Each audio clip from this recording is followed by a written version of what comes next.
Olá pessoal, tudo bem? Eu sou Alex, professor de Física e astrônomo, e sejam bem-vindos ao canal Científica. Esse canal é uma extensão de um projeto que eu comecei em 2017 para fazer divulgação científica e falar sobre ciência e educação para quem estiver interessado. Então aqui vocês vão encontrar curiosidades científicas envolvendo a ciência do cotidiano, coisas do dia a dia e até receitas culinárias envolvendo uma pegada científica, tá bom? Para começar, eu escolhi falar de um tema que eu domino um pouco mais, que é a astronomia, devido à minha formação. Então hoje eu trouxe para vocês uma listinha pequena de 3.14 curiosidades que talvez você não saiba sobre o Sistema Solar. Vamos lá!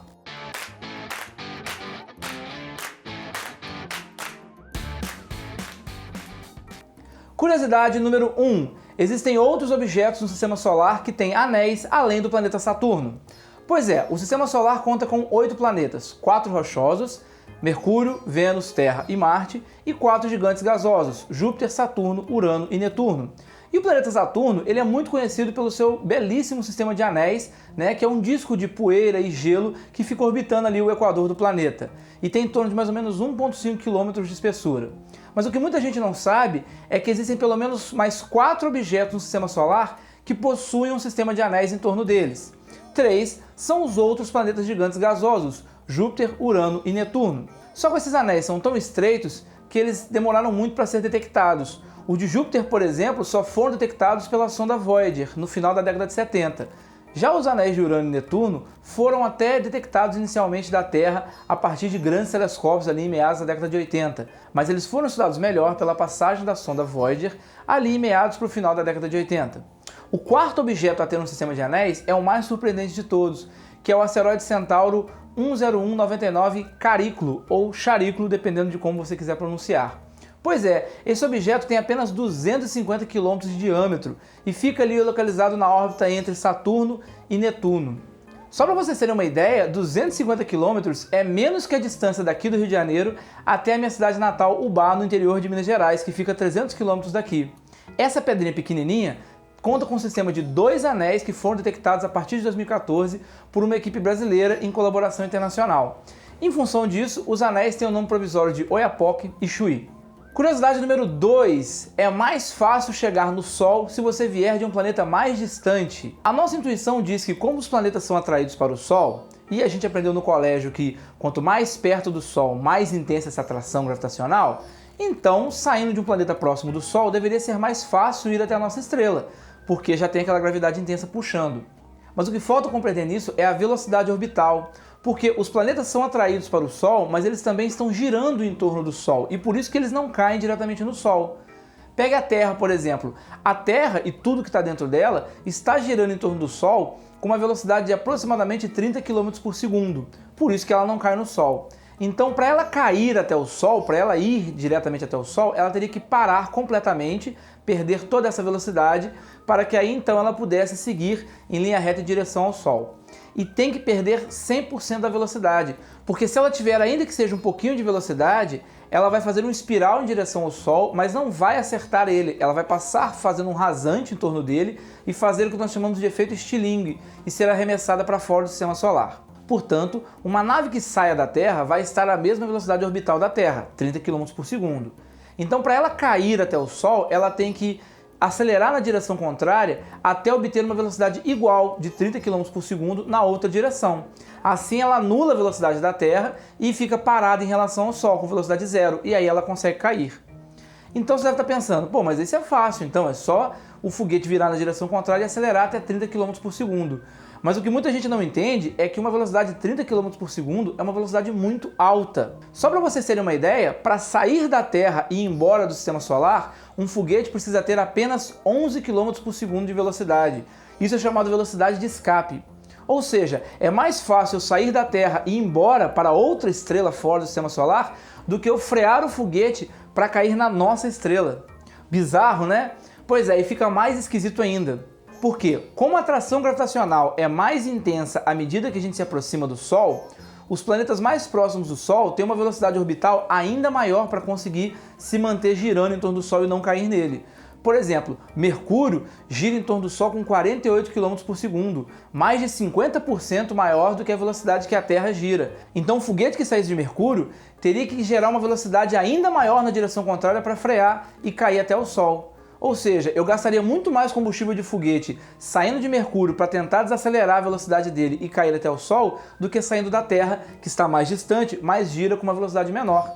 Seguindo esse raciocínio, uma nave que viesse de Plutão, que está girando em torno do Sol a apenas 4,7 km por segundo, gastaria menos energia ainda para chegar até o Sol, porque ela só teria que compensar essa velocidade pequena na direção contrária para poder cair direto até o Sol. Ela levaria mais tempo, porque está numa distância maior, mas eventualmente ela chegaria lá.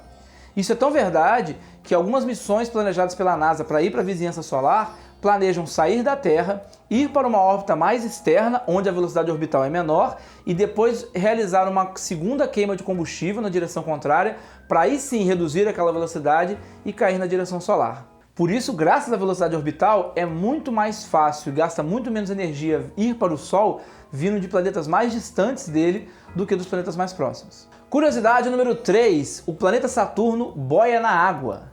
Oi? Pois é, para falar sobre isso, eu preciso trazer aqui um conceito muito comum das aulas de ciência, que é o conceito de densidade. A densidade é basicamente quanto de massa você tem em função do espaço que você ocupa. Por exemplo, a água tem uma densidade de 1 grama por centímetro cúbico. Quer dizer que se eu pegar um cubinho de 1 centímetro de lado, 1 centímetro cúbico, e encher ele de água, ali dentro eu vou ter 1 grama de água. E sim, é 1 grama de água, não 1 grama de água, porque 1 grama é aquela verdinha que está lá no pasto, tá? A unidade de medida é 1 grama ou 1 quilograma. Voltando para cá. Então, se eu encher um cubinho de 1 centímetro cúbico de espaço de água, eu vou ter 1 grama de água. Isso que é uma densidade de 1 grama por centímetro cúbico. E no caso dos líquidos, a densidade está diretamente ligada à flutuabilidade. Ou seja, aquilo que for menos denso que o líquido flutua e aquilo que for mais denso que o líquido afunda. Então, no caso da água, tudo aquilo que tiver uma densidade maior do que 1 grama por centímetro cúbico tende a afundar na água. E aquilo que tiver uma densidade menor do que 1 centímetro cúbico tende a flutuar na água. É por isso que o óleo de cozinha, por exemplo, que tem uma densidade em torno de 0,9 gramas por centímetro cúbico, flutua na água. Se você colocar óleo de cozinha numa tigela com água, você vai ver que ele fica todo por cima. Em compensação, o ferro, que tem uma densidade de 7,8 gramas por centímetro cúbico aproximadamente, tende a afundar na água. Objetos de ferro geralmente afundam na água. Pois é, pegando agora essa discussão e levando para o planeta Saturno, vamos analisar qual é a densidade de Saturno. Através de uma série de medidas indiretas, a gente consegue estimar a massa e o volume do planeta Saturno. E com isso, temos que o planeta Saturno tem uma densidade média de 0,68 gramas por centímetro cúbico, que é quase metade da densidade da água. Ou seja, todo aquele gigante gasoso que está lá no espaço é menos denso do que a água. Então, se existisse uma piscina gigante e você pudesse colocar Saturno, em teoria ele boiaria na água. Bom, aqui vem o 0.14 da minha lista, ou seja, o adendo à terceira curiosidade, que é Saturno boia na água. Pois é, se você olhar só para a densidade, realmente Saturno deveria boiar na água, mas na prática isso não aconteceria. Vamos imaginar que existe um planeta gigante, maior do que o Sol, com uma grande massa de água, que teria lagos e rios gigantescos, para os quais Saturno fosse pequeno o suficiente para ser colocado para flutuar. E aí você deve estar pensando, como Saturno tem uma densidade menor que a da água, se existisse esse planeta gigante com esses lagos enormes e eu colocasse Saturno lá, ele ia ficar lá flutuando igual um pogobol esquecido numa piscina, certo? Pois é, mas isso não aconteceria. Por quê? O planeta Saturno, ao contrário de um objeto qualquer, como um pogobol ou uma bolinha de ping-pong, ele não é um sólido, ele não tem uma estrutura rígida, ele é um gigante de gás, ele é gasoso. O que mantém aquela homogeneidade dele, aquela forma esférica, aquele equilíbrio hidrodinâmico, é a gravidade dele, a tração gravitacional dele que puxa tudo para o centro e mantém ele naquela forma esférica. O problema é que quando você levasse ele para esse planeta gigante, a gravidade que dominaria nele não seria a gravidade dele puxando tudo para o centro, seria a gravidade do planeta gigante, onde tem lá o rio, onde você vai colocar Saturno, que puxaria tudo para baixo. Do mesmo jeito que uma gota d'água no espaço fica no formato esférico porque ela está sujeita apenas às forças internas da água. Mas quando você coloca ela na superfície da Terra, ela tende a formar aquele formatinho de gota para baixo porque a força que predomina ali é a gravidade da Terra puxando tudo para baixo, para o centro da Terra. Então, nesse planeta gigante, quando você colocasse Saturno para boiar, ele não ia manter aquela estrutura fixa, porque toda a gravidade que existe do planeta ia puxar tudo para baixo.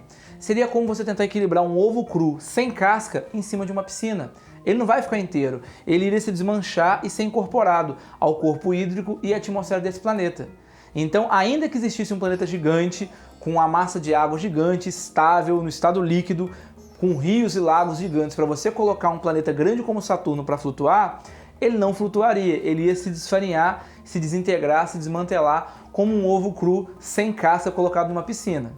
Ou seja, Saturno é menos denso que a água, mas sob hipótese alguma ele conseguiria manter coesão sólida para flutuar na água. Então, em nenhum cenário nós teríamos aí nosso lindo pogobol flutuando numa piscina com aquele planeta gigante. Bom pessoal, vou ficando por aqui, espero que vocês tenham gostado do vídeo. Se você gosta desse tipo de conteúdo e tem interesse, se inscreva no canal, ative as notificações. Se tem alguma coisa que eu falei aqui ou algum assunto que você gostaria de ver aqui no canal, coloca nos comentários, tá? Por exemplo, eu posso fazer um vídeo só sobre anéis, tem muita coisa legal para falar sobre anéis planetários, ou sobre órbitas e velocidade orbital, ou até sobre planetas gasosos e sistemas complexos como esse que eu mencionei na última curiosidade, tá bom? Não esqueça de curtir e compartilhar e até a próxima!